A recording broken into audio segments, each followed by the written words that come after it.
all I want to say is it really breaks my heart when I hear people, they automatically reject themselves before other people even say something. I think everyone has a chance and everyone should be able to do and achieve what they want to. How you want to craft your life in the future, there's no limit. The sky is the limit for you. And your story is really your superpower. You're the only person who will accompany yourself from beginning to end and who understand you 100%. Just need a little bit of extra push to pull all of those all together and make yourself more of a talent, even if nobody said so in the past. Even if you don't believe so at this moment, I believe you'll be able to do it. I never thought I would be qualified as a global talent. I didn't work in tech. I'm not a famous industry leader. I am just a banker. If you're watching this, you might feel the same. You might be one of those people who work in traditional industry who are like a banker, a consultant, marketing, or another field of, on paper, doesn't really register as a digital technology global talent visa qualified individual. The truth is, I almost didn't apply because I thought I'm not talented enough. People keep telling me, don't waste your time, it's not gonna happen. But then I realized something, and I do need to thank this specific friend who has the global talent visa, even though he's not in banking. He said to me, all it matters is how you tell your story. And that immediately changed the way that I view the whole day. I have put this link on my YouTube channel to encourage people to book a call with me. And after so many conversations, and usually it's not just people online who follow me on my YouTube channel, but also people who I come across in real life. They have a banking background, they might not work directly as a software engineer and in digital transformation and all that kind of stuff. They keep asking me about the same question: how can you qualify as a global talent visa? How do you prepare your materials and how did that happen for you? I'm here to demystify those myths for you. I think several ones that stood out to me. Misconception one, and the biggest one, is I'm not in tech, so I don't qualify.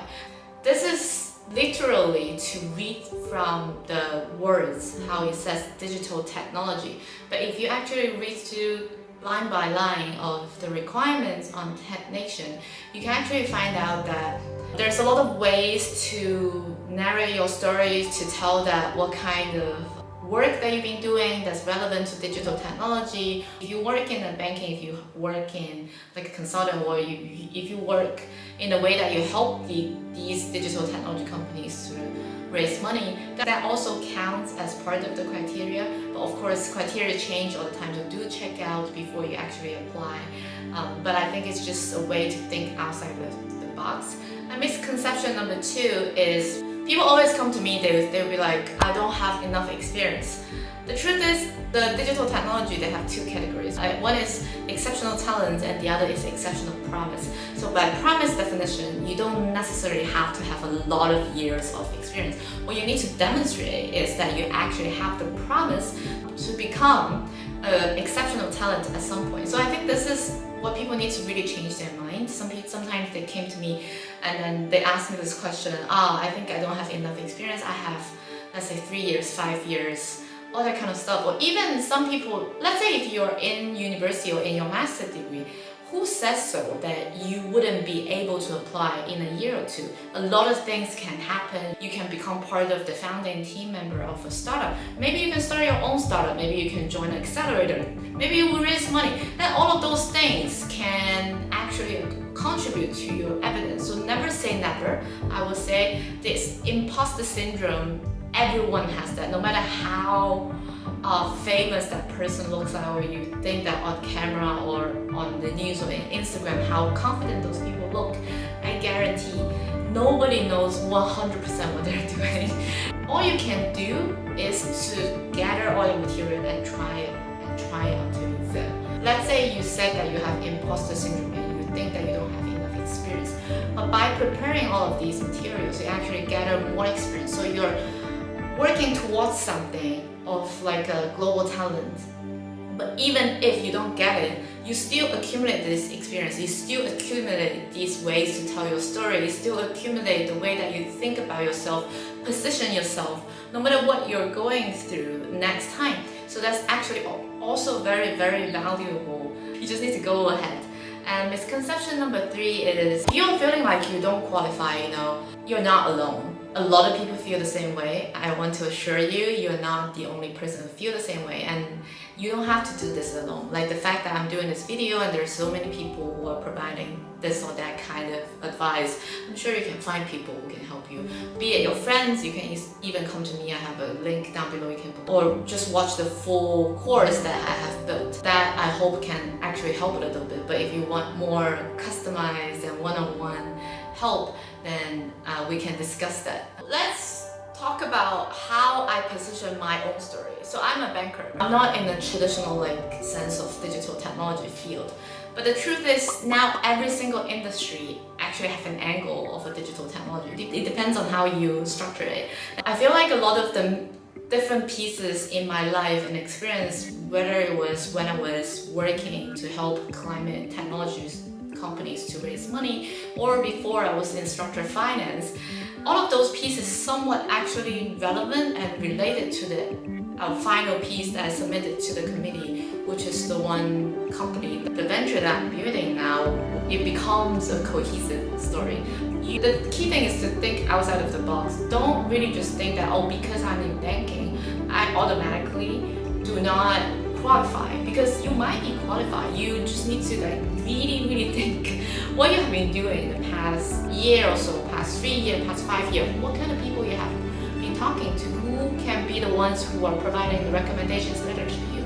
Is there anything new project you can take on so you can actually provide new experience on all of your evidence? And obstacle number 2, usually people will be like, I don't have enough experience, and then I can, all of those, you'll be able to tackle those once you're there, once you're actually trying to do a lot more. And some people, they like, I'm not recognized in the industry.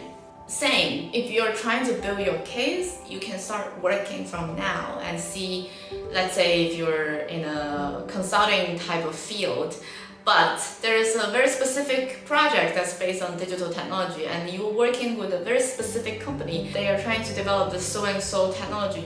Your effort has made a tremendous contribution, or because you want to apply for this visa, you can even get a recommendation letter from the people who are working with you directly and who's actually leading this effort from their front. So all of those materials can actually support each other cohesively, and it's not individual isolated, and that's also very important. That leads to the obstacle number 3 is most of the time people will think that, oh, I don't know how to frame my story. So this is why I have this course. You can actually watch it in detail of how you can use my method to help you frame your story. But all I want to say is it really breaks my heart when I hear people, they automatically reject themselves before other people even say something. I wouldn't really want to give anyone this thing that I don't think you can qualify, because I think it's just devastating. I think everyone has a chance, and everyone should be able to do and achieve what they want to if they set out their mind to do it. The most important thing is this really what you want, or you just think that it's cool? There's a difference there. If this is really what you want, watch the video that I put it here and also in my course. You can also book a call with me, then we can help you to see what parts of your life stories, that those sparkles, like hidden gems in your memories, in your experience, in your relationship. Those things, we can piece them together, so finally those hidden gems, eventually we can craft them like a diamond to make your stories shine and stand out from all the other applications for this global talent, and make yourself more of a talent, even if nobody said so in the past. Even if you don't believe so at this moment, I believe you'll be able to do it. And I also want to say that a lot of people, they ask me whether they want to get a lawyer. So of course I'm not a lawyer, so anything I say doesn't constitute legal advice. And I just want to say that lawyer is good in a way that they know how all of these things are structured, and they're more efficient, and they know what's going on, what kind of steps. But if you're not falling into those very traditional type of on paper matches 100% digital technology experience, you might want to really think for yourself, because your stories are unique and this is your life. For those people who are working this, even for me, if you're working with me, this is only part of my life. But what you want to do for yourself, eventually, if you want to brand yourself, build a personal brand, get a talent recognition, this is your life. It's your 100% you. How you want to craft your life in the future. There's no limit. The sky is the limit for you. And your story is really your superpower. You're the only person who will accompany yourself from beginning to end and will understand you 100%. Just need a little bit of extra push to pull all of those all together, and I'm here to help you. So this course isn't just about global talent visa. This course is also about how you build your personal brand, how you think about your career development, how you want to build your relationship and all that. I'm not a guru, I'm just a guide on the road. I can be the sister that you never have on the internet. I will be honest, if I have a sister like myself, I will be very happy, because I need to gather all of these information by myself. I don't want you to do the same. I do all of these, so you don't need to. Go over to this course to see the full breakdown of step-by-step how I guide you through this global talent visa thinking process, and I hope eventually you'll be able to achieve what you want to achieve for the future. Be a talent, brand your talent. I'll see you next time. Bye.